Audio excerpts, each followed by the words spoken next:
How a Boy Went Fishing. On the morning of Decoration Day, Harry declined attending the celebration with the family, saying that he preferred to go fishing. Lots of other fellows were going.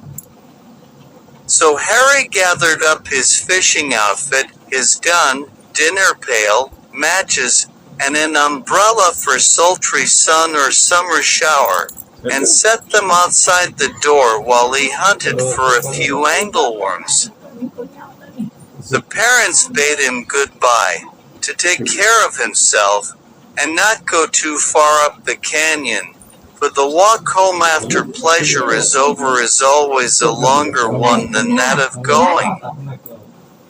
When the parents and two youngest ones returned from the celebration that afternoon, the good housekeeper had a nice, plain dinner ready. The two children left in her care were asleep after their dinner, and the house seemed peaceful and cool after the long ride and exercises in the open air. Just before lamplight, Harry came home, all his trim outfit looking very dusty and out of order. The umbrella was broken, the dinner pail dented and cover lost, and his clothing both torn and dirty.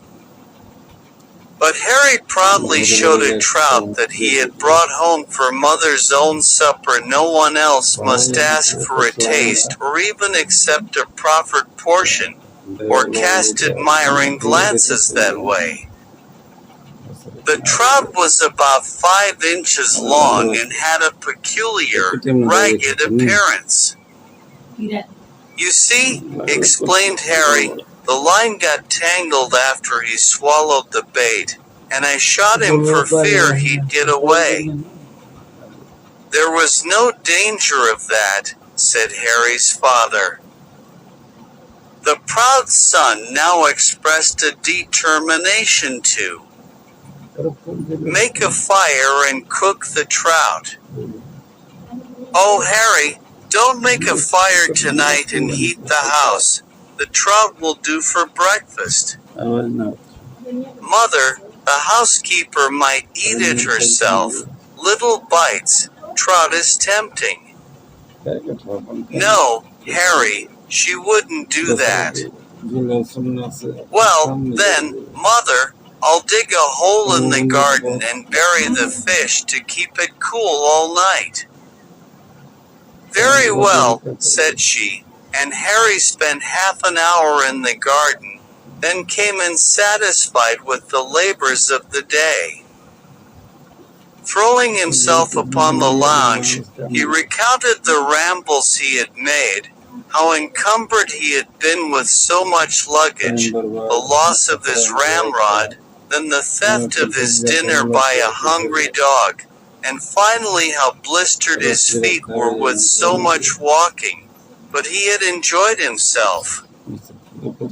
Suddenly he asked, "Do you suppose cats or dogs could burrow under that box?" He rose, looked out of the window and spied a neighbor's dog sniffing at the fresh earth. That roused him thoroughly, and he forgot that he was tired. The dog was chased for a block away, the trout was dug up, the protecting wrappers of paper, cloth, and leaves were removed, a hot fire kindled, and the trout put into the oven. Baked trout, Mother, is a delicacy enjoyed by epicures. Thank you, Harry, but I'm afraid I can't eat it tonight. Yes, you can. I want you to know what a real fresh brook trout tastes like. I'll practice on my flute while it bakes, and call you when it is done. You go walk in the garden. She had not the heart to refuse his pleading smile, and, glad also to get out of the warm kitchen, she strayed into the front yard, and, oh, what a sight met her gaze! Geraniums, verbenas, and over there the strawberry bed, turned upside down. Holes and mounds of earth, and, lying crossways of a pansy bed, a hoe and long-handled shovel. What does it mean? She asked the housekeeper, who was just returning from an errand uptown. He said it was searching for angleworms, ma'am. Harry's mother re-entered the house after a serious conflict with self, whether to scold or not to scold, and there was he upon the lounge fast asleep after the weariness of the day. She went to the oven, the trout was done like a chip. When Harry was awakened for bedtime, he said, "Mother, I enjoyed your having that trout more than though I had eaten it myself." "I know it, my son, and now won't you eat some raspberry pie and sweet milk, for I am sure you must be faint?" "Faint? I'm starved." "Mother, I couldn't love you more if you were an angel." Harry concluded this declaration with a rapturous hug, and turned with a boy's own appetite to his tempting meal.